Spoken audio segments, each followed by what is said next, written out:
En la siguiente presentación abordaremos el tema sobre manejo de técnicas y tecnologías de la conservación de suelo y agua, de la asignatura Manejo y Conservación de Suelos a cargo del docente magíster ingeniero Warwa Chipani Teodoro del semestre académico 2022-2. Los integrantes son Díaz Montalvo y Gerson Mijail, Farfán Polo Franzué, López Zabaleta Kiara Milagros y Valencia Pumacagia Melissa Yanina. Bien, objetivos. Dentro del objetivo general, nosotros establecimos el utilizar las medidas y procedimientos establecidos para las prácticas de la conservación de suelos, ya que con esta exposición nosotros pretendemos llegar a que la población sepa de las buenas prácticas de conservación de suelo.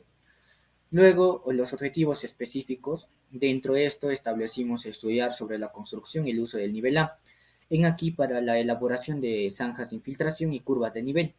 También tendremos el estudiar sobre las prácticas mecánicas y físicas. Aquí veremos sobre lo que son las acequias a nivel, barreras vivas, barreras muertas, terrazas, etcétera. También estudiar sobre las prácticas agronómicas o biológicas. Aquí mayormente se habla sobre lo que es rotación de cultivos y asociación de cultivos. También estudiar sobre las prácticas agroforestales, donde se habla de la asociación de especies forestales con cobertura de vegetal que sirve para un propósito que es el alimento para animales. Luego estudiar sobre el uso y manejo de fertilizantes. Aquí veremos sobre la elaboración del bocachi, de foliares, del compost, de lumbricultura, etc. Primero vamos a definir sobre qué es la conservación de suelos y cuál es su importancia. La conservación de suelos se refiere a llevar a cabo actividades que mantengan o aumenten la salud del suelo, principalmente en aquellas áreas que son afectadas o las más propensas a la degradación. Esto también incluye la prevención o la reducción de la erosión, compactación y la salinidad.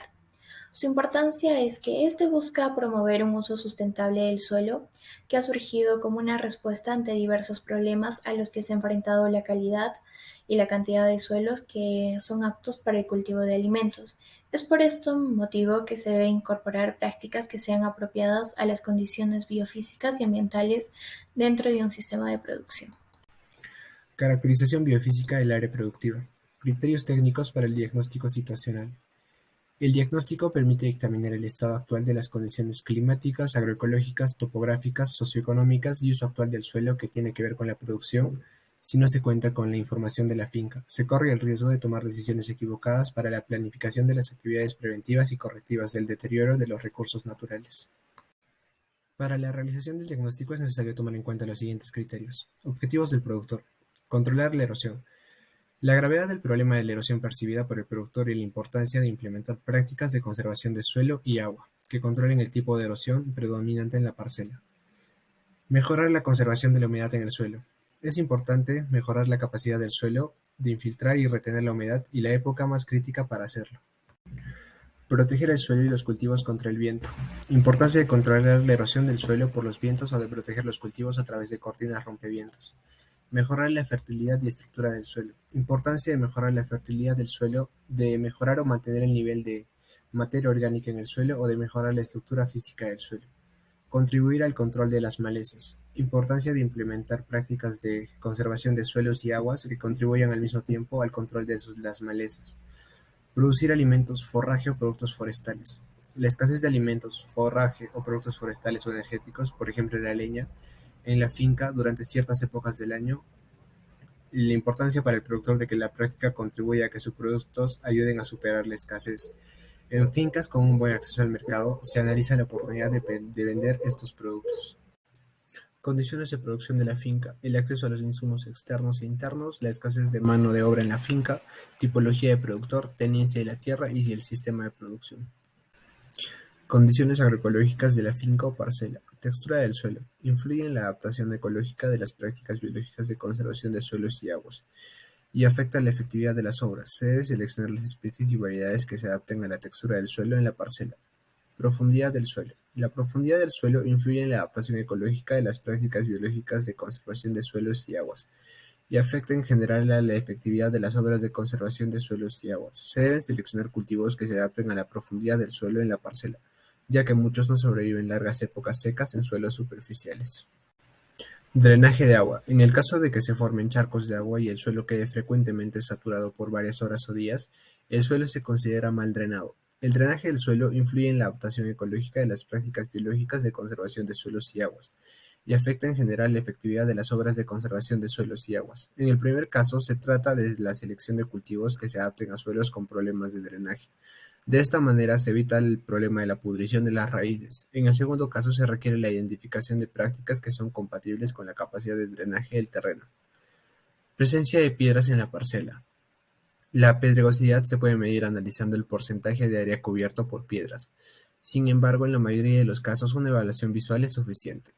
La pedregosidad del suelo influye en la adaptación ecológica de las prácticas biológicas de conservación de suelos y aguas, que se trata de la selección de cultivos que crecen y pueden desarrollar sus raíces en suelos pedregosos. El zácate de limón, por ejemplo, no tiene raíces suficientemente fuertes para establecerse como barrera viva en suelos muy pedregosos. La eficacia de ciertas prácticas de conservación de suelos y aguas, por ejemplo, la implementación de barreras muertas de piedras. Capacidad de infiltración. Es la capacidad del suelo de permitir la entrada y la percolación del agua y de las lluvias en el suelo. Un suelo con una alta capacidad de infiltración se caracteriza por una buena estabilidad de las partículas del suelo. En la superficie, por una baja tendencia de sellarse y una estructura no compactada dentro del suelo. En suelos con baja capacidad de infiltración se necesitan prácticas más fuertes para el control de la escorrencia. En ese sentido, se prefieren para barreras vivas, especies de zacates con un buen macollamiento para formar barreras densas y combinarlas con prácticas de conservación de suelos y aguas que mejoren la infiltración en toda la parcela. La construcción y el uso a nivel para el trazado de estas curvas. Bueno, lo que básicamente estamos viendo acá es de que esta herramienta es muy eficaz. Es una herramienta que mayormente va a ayudar al agricultor. Para ello, el procedimiento es muy simple. Consiste en cortar varias varas rectas, clavarlas, graduarlas, utilizando para esto lo que viene a ser una cinta métrica, un clavo, un martillo, un machete, una botella, una piedra, una cuerda y diferentes tipos de marcadores. Bueno, para ello vamos a construir de la siguiente forma. Cortamos las dos varas rectas de 2 metros por una de 5 centímetros de diámetro. Enseguida cortamos una tercera vara de 1,15 metros por largo por 5 de diámetro. Después vamos a colocar las dos varas de 2 metros en forma de una V invertida de 10 centímetros hacia abajo, donde se pueden juntar las dos puntas, dejando el clavo ligeramente salido para poder amarrarlo a la plomada. Las mitades de las dos varas vamos a abrirla hasta que den 2 metros de punta a punta. Y acá es donde vamos a clavar la tercera vara donde se marcó las mitades. Una vez que se amarra un extremo de la cuerda en el clavo ligeramente que estaba salido y el otro una botella o una piedra que pase por debajo del travesaño formando una plomada. Bueno, lo que es la calibración de nivel A para hacer estos trazos, se ubica el aparato en forma de A en los dos puntos fijados previamente marcados sobre el suelo. Después se va a marcar sobre el travesaño exactamente donde está el punto 1, donde se cruza la cuerda y la plomada. Después se va a dar vuelta el aparato sobre los mismos puntos que estaban en el suelo, vamos a marcar nuevamente el travesaño en el punto número 2, donde cruza la cuerda con la plomada. De acá vamos a medir la distancia entre los dos puntos marcados, y en el medio de las dos marcas es el punto de nivel para nuestro aparato A.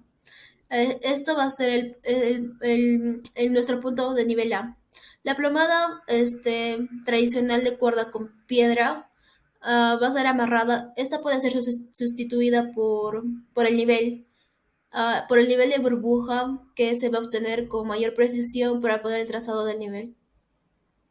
¿Y eso cómo vamos a determinar en el nivel de pendiente? Aquí vamos a hacer la selección del terreno y del muestreo para poder determinar esta pendiente. Para acá se debe hacer un recorrido previo por el terreno para poder determinarle, de manera de que las mediciones sean representativas al área seleccionada. Para esto, la determinación de la pendiente, para poder sacar el nivel, se va a colocar una punta del aparato A en un punto predefinido del terreno. Se va a girar en la segunda punta del aparato a la dirección del pendiente que se va a conseguir, donde va a estar ubicada la plomada. En ese punto mayormente lo que se va a medir va a ser los centímetros dentro de la distancia del suelo a la punta del aparato que se va a mantener en el aire. En esta operación se va a realizar 5 puntos diferentes en el terreno. Para ello, el total se va a dividir entre estos 5 mismos y se va a obtener el resultado final, que va a equivaler al porcentaje de la pendiente del terreno. Entre más puntos se midan, va a ser más representativa la pendiente. ¿Cómo vamos a trazar estas curvas de nivel? Para ello vamos a determinar la línea de la dirección de la pendiente. Acá se va a seleccionar lo que es el punto más alto del terreno y se va a clavar la primera estaca hacia la línea recta, en el punto más bajo del mismo sentado de la pendiente. Esta línea se le va a llamar como la línea de la dirección de la pendiente. Después vamos a determinar lo que es los intervalos de la curva de nivel. Sobre esta línea se van a marcar los puntos que van a determinar los intervalos entre las curvas. La cantidad de las curvas va a depender mucho sobre el grado de la pendiente. Sobre las estacas que van a definir el intervalo de las curvas a nivel, acá se hace el trazado de las curvas con el nivel A. Después vamos a trazar las curvas a nivel. Acá se va a colocar la pata del aparato junto a la estaca más alta de la línea de la dirección. Luego se va a mover la segunda pata a colocar a la perpendicular de la pendiente. Así vamos a lograr que la plomada ocupe la línea del nivel. Esta plomada lo que va a indicar es los puntos donde van a estar mayormente apoyadas estas patas. Y estas van a estar al mismo nivel junto a la segunda pata. Se va a clavar otra estaca y así se va a continuar con el procedimiento hasta llegar al punto de la parcela. Estas líneas de las estacas clavadas van a marcar lo que es el contorno. Este proceso se va a repetir en cada una de las estacas hasta formar una línea de la dirección de la pendiente. Para ello, tenemos un cuadro para determinar esa distancia entre la pendiente del terreno y la distancia entre las obras. Prácticas mecánicas o físicas. Son obras estructurales construidas para controlar el movimiento del agua, el control de suelos y el drenaje agrícola. Estos modifican los factores del proceso erosivo. Entre las prácticas mecánicas más comunes de conservación de los suelos tenemos acequias de nivel. Son canales angostos trazados verticalmente a la pendiente y se construyen para interceptar las aguas de escorrentías y luego sacarlas o retenerlas según las condiciones del terreno. Los pasos para la construcción de las acequias son: se deben seguir las curvas trazadas a nivel y se inician partiendo del canal de drenaje natural, de lo contrario la lluvia puede dañar la zanja antes de terminarla. Sembrar una barrera viva de 20 centímetros arriba de la curva a nivel para proteger la zanja de la corriente de agua y sedimentos. Una vez hecha la barrera viva, colocamos estacas de 30 centímetros abajo de la curva a nivel, marcamos la curva y comenzamos a aflojar la tierra entre las dos hileras marcadas. Hacer baches para que el agua no corra y se filtre con más facilidad. Dar un mantenimiento constante extrayendo los sedimentos acumulados en las acequias y en caso de derrumbe preparar los taludes. Barreras muertas. Son pequeños muros de piedra que se levantan sobre curvas a nivel para disminuir la velocidad del agua y retener el material arrastrado. Además de evitar la erosión, ayudan a limpiar el terreno de cultivo. Se recomiendan en parcelas donde hay muchas piedras. Los pasos para la construcción de barreras muertas son: cavar una zanja de 20 centímetros de profundidad y 30 centímetros de ancho. Construir la barrera de piedras teniendo en cuenta una relación ancho-alto de 1 y 2. Recomendaciones: colocar las piedras más grandes primero que servirán de sedimento. Dejar el menor espacio posible entre las piedras para evitar que filtre el agua y formen corrientes que puedan derrumbar el muro. Se recomienda sembrar barreras vivas en el lado superior de la barrera. No permite el pastoreo de animales en la parcela. Diques. Son estructuras en forma de media luna levantadas sobre curvas de nivel para disminuir la velocidad del agua, evitar pérdida del suelo en áreas de la parcela donde se han producido cárcavas. Para la construcción de un dique se utilizan diferentes materiales: piedra, madera, sacos de arena, llantas y otros materiales disponibles en la finca. Los pasos para la construcción de diques son: excavar el suelo a los lados de la cárcava y poner piedras o otros materiales para anclar la barrera. Colocar de forma transversal el material a utilizar a lo ancho de la cárcava. Las dimensiones y distancia entre los diques dependen de la profundidad y pendiente de la cárcava. Terrazas. La terraza es muy efectiva para controlar la erosión. Existen dos tipos de terrazas, que son las más utilizadas: individual y de banco. Los pasos para la construcción de las terrazas son: se marca con estacas las líneas siguiendo las curvas a nivel según la pendiente y se comienza a excavar la tierra. Con la tierra extraída se rellena la parte hasta llegar a la siguiente estaca. Al final se le da a la plataforma una pendiente al revés, para poder captar y aprovechar el agua. Prácticas agronómicas o biológicas. Son aquellas prácticas en las que se hace uso de la vegetación y ésta es manejada convenientemente para poder controlar la acción de desprendimiento y el transporte de las partículas del suelo. Época de siembra. Es necesario que se establezca un cronograma de trabajo donde esté la fecha de preparación del suelo, la siembra y la cosecha. Un factor importante es la lluvia, no porque un cultivo dependa de su riego, sino porque un agricultor necesita que no llueva para poder trabajar la tierra y así realizar una siembra efectiva. La labranza mínima. Este consiste en intervenir lo menos posible en un terreno al momento de cultivarlo para no interferir en los procesos naturales que se van desarrollando ahí. Algunas ventajas que tiene la labranza mínima es que disminuye la susceptibilidad del suelo a la erosión y mantiene el nivel de materia orgánica y protege la macrofauna del suelo. Rotación y asocio de cultivos. La rotación de cultivos consiste en la sucesión de diferentes cultivos en el mismo suelo a través del tiempo. Esta es una práctica de manejo que busca maximizar la productividad por unidad de superficie, optimizando el uso de sus recursos. En la actualidad, la rotación de cultivos es considerada como un sistema que le da sustentabilidad a la producción, además que la inclusión de diferentes tipos de cultivo es lo mejor y además es muy efectivo para el control de enfermedades y plagas.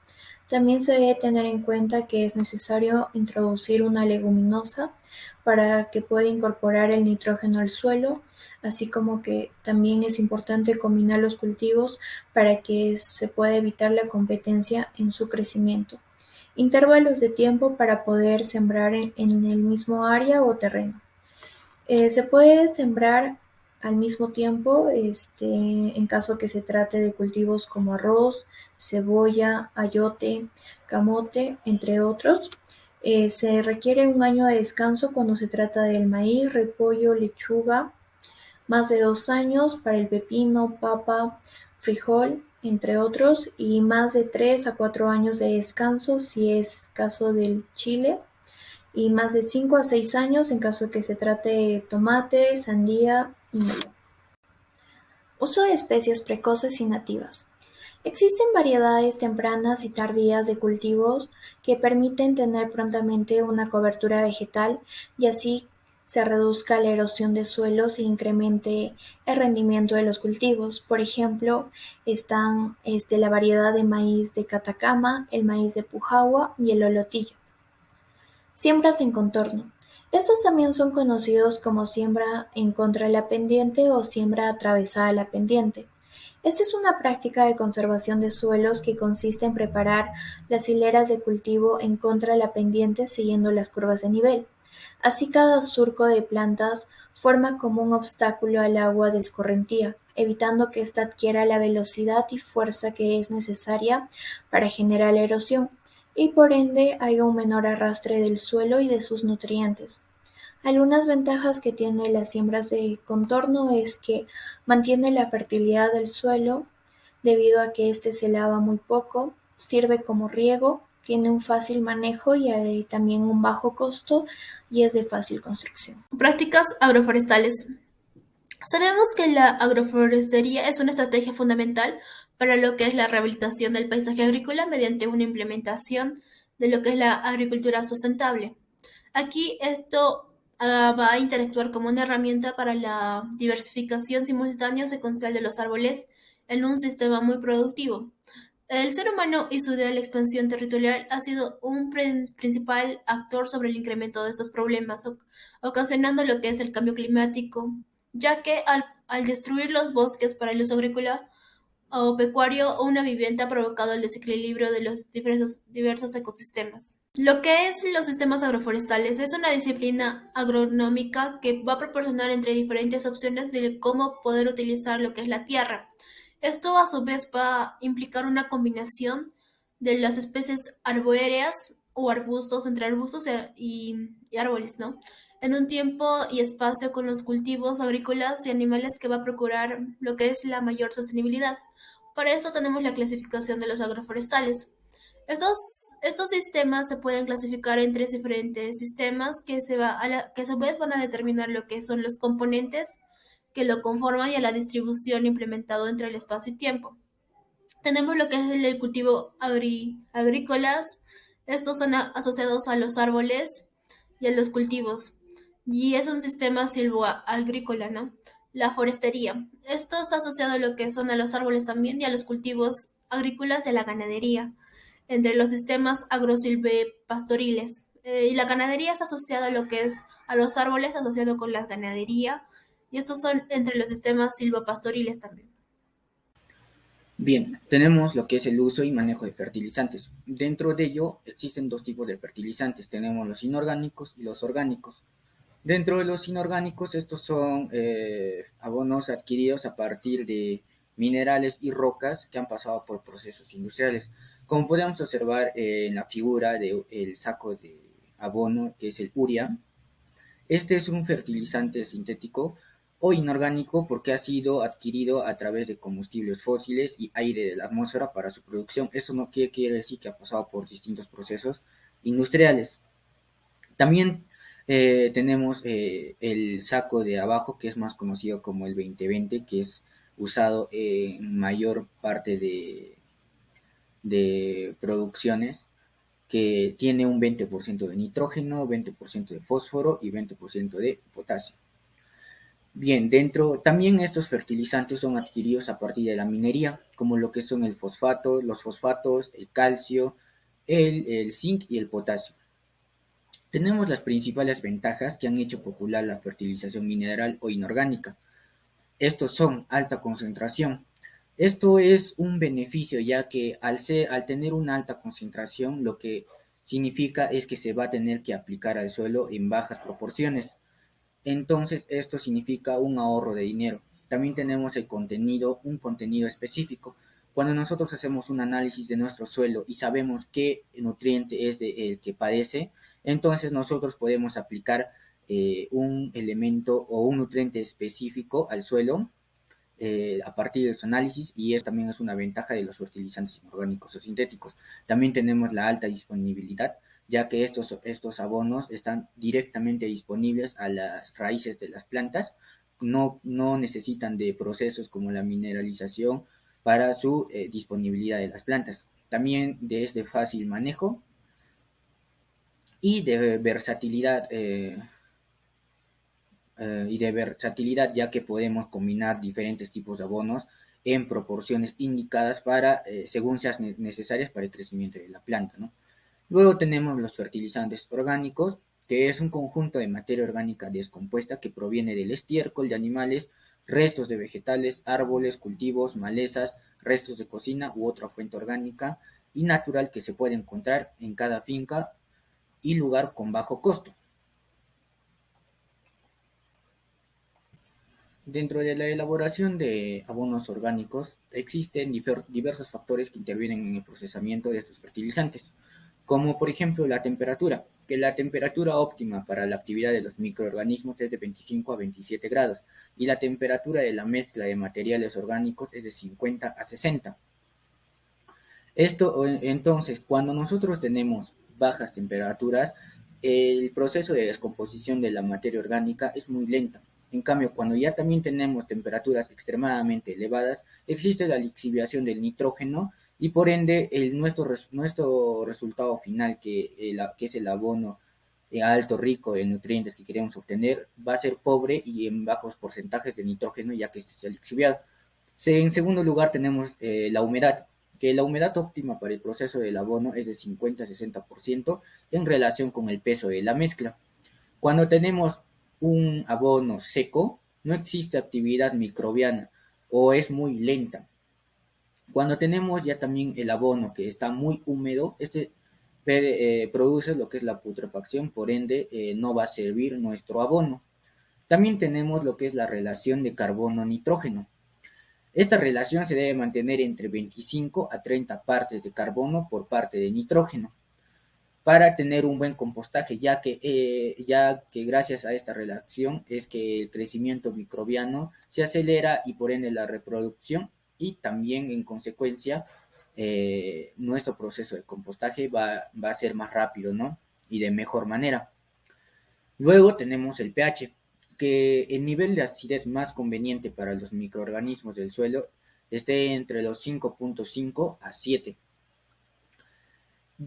Podemos observar en la figura de abajo que para hallar lo que es la humedad cuando nosotros estamos en campo y no tenemos ningún otro equipo, aplicamos lo que es la prueba del puño. Entonces, ¿en qué consiste esto? Que cuando nosotros agarramos una porción del suelo y la apretamos, cuando sale mucha agua de la porción del suelo, quiere decir que esta tiene un exceso de agua. Estamos hablando entre los 75 a 100% de humedad, pero cuando nosotros agarramos la porción del suelo, la aplastamos y se queda compactada ahí con ligeramente húmeda, entonces quiere decir que esta es la humedad óptima para el compostaje, ya que esta se estaría encontrando entre los 50 a 75% de humedad. Y cuando ya nosotros agarramos la tierra, la apretamos en nuestra palma de la mano, y esta al dejar de apretar se deshace, quiere decir que no hay una humedad requerida, la que requiere el compostaje eh, para su proceso, para que los microorganismos estén en una actividad buena, ¿no? Luego, también podemos observar en la figura un termómetro para suelo, que este es muy importante ya que su sonda es de entre los 25 a 50 centímetros, lo que nos facilita que lleguemos a profundidades y tengamos la temperatura que nosotros queremos saber, ¿no? Bien, es importante saber las características de la materia prima que nosotros vamos a compostar o realizar a partir de estas el abono orgánico, ¿no? Entonces, dentro de ella tenemos que saber la cantidad promedio de macroelementos que contienen estas y también su relación con carbono e nitrógeno. En la siguiente tabla están definidas estos porcentajes para los elementos que más se utilizan o son más comunes. Tenemos, por ejemplo, para lo que son estiércol. El de vaca contiene una humedad de 83.2%, una relación de carbono-nitrógeno de 16 y en lo que son macronutrientes, un porcentaje de 1.67 de nitrógeno, 1.08 de fósforo y 0.56 de potasio. El de caballo, de igual forma, el de oveja, por ejemplo, se tiene una humedad de 64%, una relación de carbono-nitrógeno de 22. Esta se acerca a la que se requiere, que es de 25 a 30, ¿no? Luego tenemos un 3.81% de nitrógeno, 1.63 de fósforo y 1.25 de potasio. De la gallina, humedad es 53%, la relación carbono-nitrógeno aquí es muy baja, por ende hay que compensar eso. El porcentaje de nitrógeno es de 6.11, el de fósforo 5.21 y el de potasio de 3.20. Dentro de los materiales más usados tendremos lo que son residuos de aceite de palma, residuos de aceite de maní, de soya, de girasol, la harina de hueso, de pescado, la melaza, por ejemplo, ¿no? Luego tenemos la ceniza, que estos, eh, si bien es cierto, su relación carbono-nitrógeno es muy baja de la mayoría, por ende no se considera o es nula, entonces, pero sí tienen macronutrientes. El que, por ejemplo, tiene mayor cantidad de fósforo es la harina de hueso, que es muy importante, ¿no? Para las plantas. Luego tenemos la harina de pescado, que este ya también tiene un mayor porcentaje de nitrógeno, un 8.04%. Luego tenemos restos de cultivos, como lo que son tallos de arroz, cáscara de arroz, tallo de maíz, etcétera, ¿no? Por ejemplo, la relación carbono-nitrógeno del bagazo de caña de azúcar es de 180. Tampoco es bueno tener un exceso de esto, ¿no? Resto de cocina, también, o sea, la biobasura, lo que son restos de vegetales, una relación carbono-nitrógeno de 18. una humedad de 25 y 2.08 de nitrógeno, 1.29 de fósforo y 0.69% de potasio. Entonces, con esa tabla nos podemos guiar, ¿no?, para lo que son en promedio el porcentaje de los macronutrientes, ¿no?, y la relación carbono-nitrógeno que estas poseen. Pero, ¿por qué se habla tanto sobre la relación carbono-nitrógeno? Este es un factor muy importante porque interviene en lo que es el desarrollo de los microorganismos, la reproducción de los microorganismos y por ende en la actividad microbiana que va a haber eh, en el abono orgánico para su correcto proceso. Entonces, hablaremos primero de lo que son el balance de nutrientes. Como nosotros sabemos, hay macronutrientes en los abonos, mejor dicho, en los materiales que nosotros podamos utilizar. Dentro de estos sabemos que los macronutrientes son el carbono, nitrógeno, potasio y el fósforo. Y dentro de los micronutrientes tenemos oligoelementos que también se les llaman así. Tendremos el boro, el calcio, el hierro, el manganeso y entre otros. Entonces, ¿por qué es esto muy importante? Porque los microorganismos necesitan de estos nutrientes para su correcto desarrollo. Por ejemplo, dentro de los más importantes en lo que son macronutrientes, tendremos el carbono y el nitrógeno, que estos son especialmente importantes para lo que es el desarrollo bacteriano. También es necesario el carbono. El carbono en realidad es más necesario que el nitrógeno y tenemos también valores óptimos para el compostaje que ya lo había mencionado, que está entre un 25 a 30 partes de carbono por una parte de nitrógeno. Entonces, nosotros observamos en la tablita azul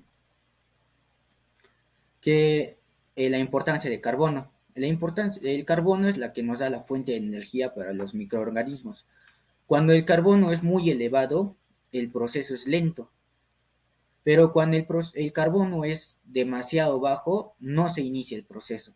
O sea que es fundamental el carbono, ¿no? También tenemos el nitrógeno, que es esencial en los que son procesos anaeróbicos. Perdón, en los procesos anabólicos. Cuando el nitrógeno es muy elevado, existen pérdidas de nitrógeno, como ya lo habíamos mencionado en lo que son factores. Estos se lixivian, ¿no? Entonces, el resultado final de nuestro abono sería muy pobre en nitrógeno. También cuando el nitrógeno es muy bajo, el proceso es muy lento. Pero aquí está la verdadera explicación de que por qué la importancia de la relación carbono-nitrógeno. En la primera imagen se muestra una célula de un microorganismo, en la cual esta está compuesta en promedio de 10 átomos de carbono por cada átomo de nitrógeno, como se puede observar en la figura. Pero, ¿por qué se requiere que nuestra materia prima contenga de un 25 a 30 partes de carbono por cada parte de nitrógeno? Porque nosotros, o sea, ¿por qué se requiere esto? Ya que el microorganismo, la célula del microorganismo solo necesita de 10 de carbono por cada una de nitrógeno. Bien, nosotros sabemos que todo el carbono y el nitrógeno que se suministra en la materia prima no es todo, no está disponible para la planta.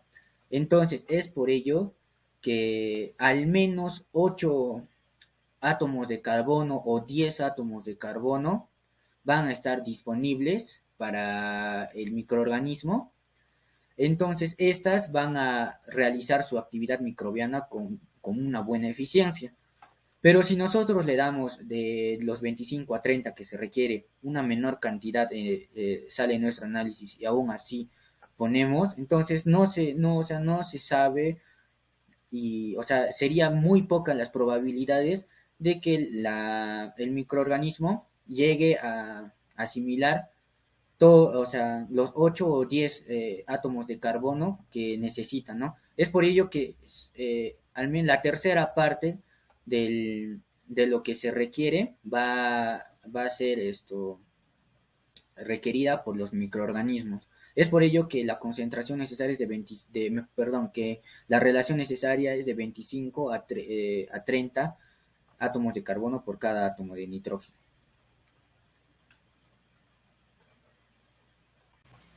Ahora tenemos los tipos de abonos orgánicos. Dentro de estos tenemos el abono Boccacci, que este abono es relativamente, su preparación es fácil, ¿no? Ya que no existe una receta exacta para la preparación de esta, sino que depende de cada individuo a que quiera elaborar este abono, pero siguiendo siempre ciertos requerimientos, ¿no? Las materias primas más comunes que se utilizan en la elaboración del abono Boccacci son, dentro de esto tendremos lo que es los microorganismos de montaña. Bueno, estos microorganismos sirven para acelerar lo que es el proceso de fermentación. Entre ellos, y si no se tiene este material, se puede sustituir con lo que es hojarasca descompuesta, compost, abono Boccacci, ya que este abono ya va a tener esos microorganismos y otros tipos de fertilizantes orgánicos. La cantidad de estos será media libra. Luego, siguiente material es estiércol de vaca. Si no se tiene, será el de gallinaza, estiércol de cerdo, cabra y residuo de aceite o residuo de aceites. De esto, 2/3 de un bidón. Luego, la semolina. Si no se tiene la semolina, se utilizará el maíz o el sorgo molido o la harina de hueso, ya que esta es alta en fósforo, como ya le habíamos visto. De esta, 1/3 de un bidón. Luego, cascarilla de arroz de carbonizado o carbón molido. De esto, 1/3 de bidón. Melaza o raspadura de dulce, esto para aumentar la actividad microbiana dentro de Boccacci. Si no se tiene esos, se puede utilizar lo que es chicha fermentada de caña o de arroz. De esto, 1 litro. Luego, tierra virgen de montaña o suelo desinfectado, 1 bidón. Y agua, la cantidad necesaria, ya que se tiene que tener una humedad de 50 a 60%. Dentro del agua, este agua no tiene que ser clorada, tiene que ser, si es que se coge agua del fregadero, entonces se deberá dejar de evaporar por 2 días el cloro. Luego tendremos la selección del local para el procedimiento. Se debe seleccionar un área bajo techo para que los materiales no se mojen o reciban directamente la luz solar para evitar la putrefacción y lixiviación del nitrógeno.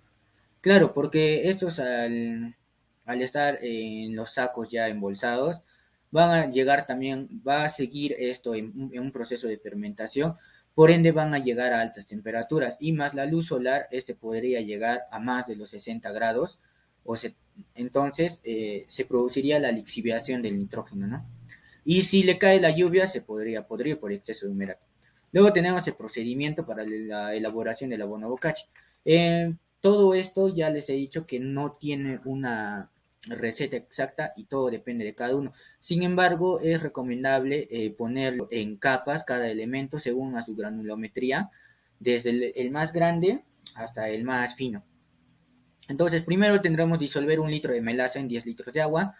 Luego mezclar todos los materiales secos echando gradualmente la mezcla diluida y agua sin cloro, aquí, hasta que los materiales tengan alrededor de 50% de humedad.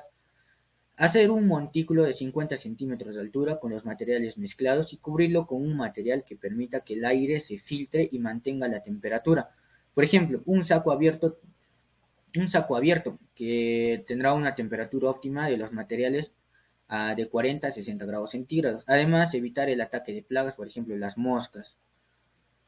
Voltear los materiales una vez al día por 10 días aproximadamente para que la temperatura no suba más de los 60, como ya habíamos mencionado, e ir bajando gradualmente la altura del montículo para mantenerlo a temperatura ambiente. Ejemplo, primer día 50 centímetros, segundo día 30, tercer día 20, cuarto día 10 y así. Después del séptimo día, quitar la cubierta y secarlo bien. Bien, también tenemos los abonos foliares, que estos abonos orgánicos se encuentran en estado líquido y son aplicados a la superficie de las hojas de las plantas o alrededor de las raíces. Y el beneficio de este abono es que sus resultados son a corto plazo. Entonces, siguiendo con la misma metodología, primero tendremos la selección de la materia prima. Aquí necesitaremos una unidad, un recipiente de plástico con una tapa hermética, luego 0.5 metros de manguera plástica, una unidad de botella de plástico de 500 mililitros, un kilogramo de microorganismo de montaña sólido, si no se tiene esa hojarasca descompuesta, un kilogramo de semolina, 16 litros de agua y 2 litros de melaza o miel para aumentar la actividad microbiana. Una unidad de bolsa hecha de tela o saco, ya se explicará más adelante. Y también se le pueden integrar otros materiales para aumentar lo que son la cantidad de nutrientes que queremos tener en nuestro abono foliar. Ahora, el porcentaje de los macronutrientes del biofertilizante es aproximadamente 10% de nitrógeno, 4% de fósforo y 3% de potasio. El porcentaje de cada uno de estos componentes depende de la cantidad de material que se utilizan para su elaboración. Si es que si utilizamos el de la tabla, se tendrán estos porcentajes, pero como ya les dije, esto depende de cada uno. Ahora tendremos la selección del local para el procesamiento y almacenamiento. Más que todo esto es para garantizar y conservar la calidad de nuestro abono, ¿no? Seleccionar un lugar bajo techo, sin sol y temperatura constante para preparar los materiales. Es la misma que el abono bokashi, ya que este podría perder su calidad. Luego tendríamos el procesamiento del abono foliar. Aquí se llena la bolsa de tela o saco que es con microorganismos de montaña sólida u hojas descompuestas y se molina y se cierra bien, como una especie de filtrante, ¿no? Luego agregar agua y melaza en el recipiente y mezclarlas bien. Y luego se introduce el saco que se rellenó en el punto anterior. Y, o sea, este se le introduce dentro de la bolsa para que se sumerja, ¿no? Con el fin de extraer el gas que genera el líquido, se perfora un hoyo en la tapa del recipiente plástico cuyo diámetro coincide con el de la manguera. Este tiene que tener, lo más recomendable es que tenga una válvula, ¿no? Se cierra bien la tapa y se inserta el otro extremo de la manguera a la botella plástica con agua. La parte de la manguera dentro del barril no debe quedar en contacto con el líquido, claro. Si no, no va a poder salir el gas, ¿no? El recipiente debe estar en un lugar fresco y que no le dé el sol, esperar 20 días para su fermentación y 10 días más para su aplicación. Aquí el proceso de fermentación puede ser hasta de 6 meses. Entonces, aquí tenemos que tener en consideración que se abre la tapa solamente a los 6 y 20 días de la elaboración para examinar el estado de fermentación. Si al abrir la tapa se siente un olor a descomposición, se agrega 1 kilogramo de melaza, esto para acelerar la actividad microbiana y para que mejore también su estado, ¿no? Ahora, aquí podemos observar en la imagen lo que es el bidón, perdón, el recipiente que con sus partes, ¿no? Por ejemplo, aquí tenemos lo que es la salida de gases, que era por la manguera, y eso no tenía que chocar al líquido. Aquí justo intersectando con la tapa del recipiente, tiene que haber una válvula para la salida de gases, y ese tiene que estar directamente conectado a lo que es la botella de los 500 mililitros con agua para que no entre el oxígeno del exterior y pueda malograr nuestro foliar, sino que solamente salgan los gases aquí, ¿no? Luego tendremos todo el contenido adentro y aquí faltaría, ¿no? La bolsa que se utilizaba con el relleno que se asemejaba a un filtrante, ¿no? Entonces, esas serían las partes del recipiente para la elaboración de un abono foliar. También tenemos los abonos verdes. Bueno, estos abonos verdes también son importantes Estos pueden ser de naturaleza viva o muerta. ¿Cuándo me refiero a naturaleza viva? Cuando estos son directamente sembrados dentro del área del suelo que se quiere abonar. Entonces, pero ¿por qué? Pero para esto se requiere de especies como las leguminosas, ya que esas nitrifican el suelo, aumentando su concentración de esta, ¿no? Por ejemplo, tenemos el gandul, que aumenta un 90 a 150 kilogramos por hectárea al año de nitrógeno. Después tenemos el maní forrajero, el frijol terciopelo y así, ¿no? De todos estos, el que más fija nitrógeno en el suelo es el Eucania, que es de 600 a 1000 kilogramos por hectárea al año. También los de naturaleza muerta son porque se corta lo que son las plantas antes de su floración, ya que no se espera que con las semillas más se introduzca al terreno y estas semillas proliferen ahí, ¿no? Sino que antes de su floración, todas estas plantas cortadas se coloquen sobre la superficie del suelo y estas se irán degradando lentamente, pero también aumentarán lo que es la concentración de nitrógeno en el suelo. Luego tenemos lo que es el compost. El compost es un abono orgánico a partir de materiales orgánicos, como lo que son estiércol, malezas, desechos de verduras en lo que es de las casas, todo lo que puede encontrarse a una finca o al alcance de todos, ¿no? Que está al alcance de todos. Siguiendo con la metodología, tendremos la selección de la materia. En aquí se utilizará un marco de madera para que cuando se empiece con el procedimiento de las capas de los materiales que se tengan, estas no se puedan, o sea, no se puedan desplazar a ningún otro lado, ¿no? Entonces tendremos 4 unidades de tablas de madera de 1 metro de largo y 0,5 metros de ancho, 8 unidades de reglas de madera de 1,1 metro de largo y 1 pulgada de ancho. Luego tendremos media libra de clavos de 1,5 pulgadas. Y los materiales para compostar son el estiércol de animal, ya sea de vaca, cerdo, gallina, hojarasca o desechos de cosecha y cocina, como ya lo había mencionado, carbón, bioceniza, tierra de bosque y agua, sin cloro, por supuesto. Entonces, luego tendremos lo que es el proceso o los pasos para primero tenemos la selección del local para el procesamiento, ¿no? Seleccionar un área bajo techo para que los materiales no se mojen o reciban directamente luz solar para evitar la putrefacción y la exhibición del nitrógeno. Como esto ya se ha ido viendo desde el primer abono orgánico que se le había mostrado, ¿no? Duración de maduración es de 3 a 18 meses dependiendo de los materiales utilizados y la relación de carbono-nitrógeno de los mismos, ¿no?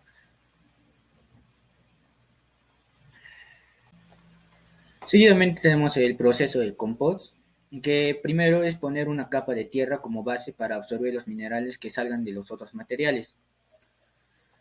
Poner las siguientes capas con los materiales que se hayan seleccionado, agregar agua y apisonar. Repetir el proceso hasta llenar el marco de madera. ¿Por qué se apistona? Para que los microorganismos dentro de estos ya cuando estén, estos se puedan desplazar con fácil manera. Entonces ayudamos, ¿no?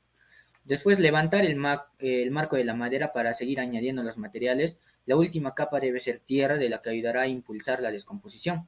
Y finalmente cubrir con plástico negro o sacos para evitar la luz directa, lluvia y ataque de moscas. La mosca es un vector que podría malograr lo que es el proceso de compostaje, ya que estas introducen sus huevos dentro de estas y el crecimiento de larvas, ¿no?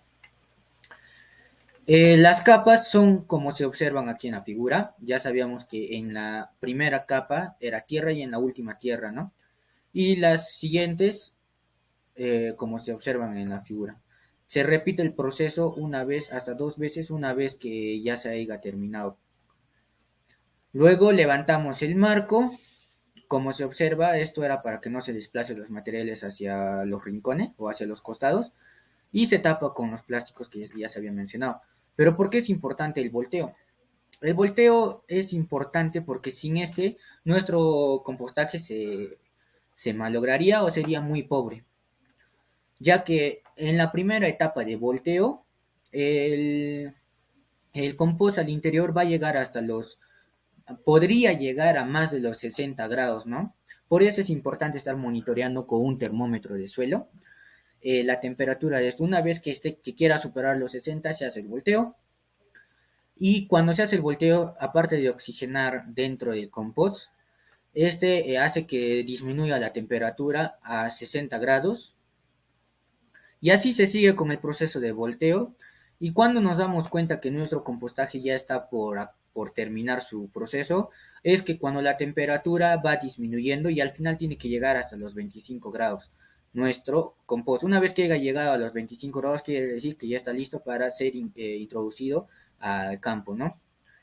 Entonces ya sabemos que el volteo, cuando llega a altas temperaturas, el nitrógeno se puede lixiviar y por ende pérdida de nitrógeno. Y cuando llega a bajas, y cuando esté en bajas temperaturas, cosa que no va a suceder porque existe actividad microbiana adentro, ¿no? Todo también depende de la relación carbono-nitrógeno que nosotros tengamos en este. También se tiene lo que son estercoleras. Bueno, las estercoleras tienen por objeto almacenar el estiércol desde que se saca de los alojamientos o áreas del ganado hasta que se distribuye en el campo como abono orgánico. Se sitúan en lugares de fácil acceso, cercanos a alojamientos de ganado, pero también esos tienen que estar alejados a las viviendas y pozos o fuentes que suministran agua, ya que podrían contaminar estos, ¿no? Como se observa en la figura, estos son lo que son estercoleras, en las cuales se hacen zanjas para que se exhiben ahí los líquidos y en el centro se mantenga lo que es el estiércol como tal. Y así no desperdiciar ¿no? Y poder aplicarlos al campo sin mayor dificultades. Luego tenemos lo que es la gallinaza. La gallinaza es un estiércol pero estos son de gallinas para la producción de huevo. Este estiércol es compostado y secado para reducir la cantidad de microorganismos como bacterias, virus, hongos y nemátodos en alta concentración que podrían ser nocivos para el suelo. La gallinaza contiene un importante nivel de nitrógeno, fósforo y potasio, los cuales son impredecibles para que tanto animales y plantas asimilen otros nutrientes. Aquí se encuentran unos galpones o una compostera de excremento de gallinaza, que ya sabemos que son gallinas de postura, que es para la producción de huevos. No hay que confundir con la pollinaza. La pollinaza, en cambio, es para la producción de carne. Y esta tiene menor cantidad de estiércol y está mezclado con el material que ponen en sus camillas, que son acerrín o cascarilla de arroz, y entonces no son tan nutritivos. Finalmente, para terminar, tenemos lo que es el lombrihumus, que es uno de los mejores abonos orgánicos obtenido de la descomposición de materia orgánica realizada por lombrices, no son por microorganismos. Este abono ofrece un alimento equilibrado para las plantas, ya que aportan nitrógeno, fósforo y potasio, calcio, magnesio y micronutrientes esenciales. Y aparte que este abono que ellos ya realizan es desinfectado, ya que contienen calcio en su interior de estos lombrices. Bueno, para su producción se necesita establecer y preparar un recipiente para la producción de lombrices, ¿no? Como observamos en la siguiente figura, se pueden tener pilas de madera, pilas de cemento, o también si es para en casa, podríamos tener cualquier otro recipiente que podamos poder reusarlo, ¿no? Como llantas viejas, cajillas, vales o vales plásticos. Dentro de las pilas de concreto, como podemos observar en la figura, y en las pilas de madera, tenemos que siempre tener una evacuación de los líquidos, de esos líquidos que se servirán como abonos foliares. se podrían utilizar. A estos líquidos se le conoce como, en este caso, como purín. Pero también eh, estos líquidos tienen que ser almacenados, como ya lo habíamos visto, en lugares frescos, sin luz directa y sin estar expuestas a lo que es la lluvia. Luego tenemos las condiciones adecuadas para las lombrices. Las lombrices que se utilizan para la lombricultura son las lombrices rojas o las californianas. Estas lombrices, ¿por qué? Porque su reproducción es muy rápida y por ende el proceso se acelera más. Entonces, estas lombrices, pero a estas lombrices también no les tiene que faltar lo que es comida, ¿no? Bueno, la temperatura óptima es de 10 a 25 grados. A 35 grados la lombriz no sobrevive, muere. Y tendríamos que el proceso se quede paralizado, ¿no? Dentro de la humedad menor a 75%, mayor a 75%, hasta el 90% de humedad. Esto podemos comprobar, como ya lo hemos visto, con el método del puño. Luego tenemos a más de 90% de humedad debemos de disminuir, ¿no? El pH debe estar entre un pH 5 a un pH 8. La lombriz no sobrevive a pHs menores a 4. Luego, por último, penúltimo tendremos la preparación del alimento para las lombrices y cría de lombrices. Primero tenemos que picar la hojarasca para facilitar que las lombrices puedan lo que es alimentarse de estas, ¿no? Ya sea las hojarascas, el rastrojo, la fibra de coco, y colocarlos en el fondo del recipiente. Luego colocar una mezcla de estiércol y residuos vegetales, que es alimento también para las lombrices, encima de la hojarasca y o rastrojos, y colocar 1 kilogramo de lombrices encima de la mezcla de materiales orgánicos. Tapar la superficie de la mezcla con la hojarasca y o paja para evitar que se seque. También hay que tener en cuenta los depredadores que se podrían tener, como lo que son las aves u otros animales, ¿no? Tiene que estar siempre a una altura del piso, a una altura considerable del piso, como se muestran en las figuras de la izquierda, en las pilas de madera y de cemento. Por último, tendremos cosechar y almacenar el lombrihumus, que es ya el material descompuesto ya procesado, ¿no? Primero, hacer un espacio al centro del recipiente y colocar nuevo alimento en el espacio. ¿Esto para qué? Para que las lombrices se acerquen ahí. Esperar aproximadamente una semana para que las lombrices se vayan al centro, dentro de donde está el alimento nuevo, y luego sacar el lombrihumus de los extremos. Zarandear el lombrihumus para sacar los pedazos de material orgánico que no se han descompuesto. Luego se deja sacar y almacenar en sacos bajo techo con suficiente aireación. Siempre sin que éstas estén expuestas al sol y a la lluvia. Eso sería todo. Muchas gracias.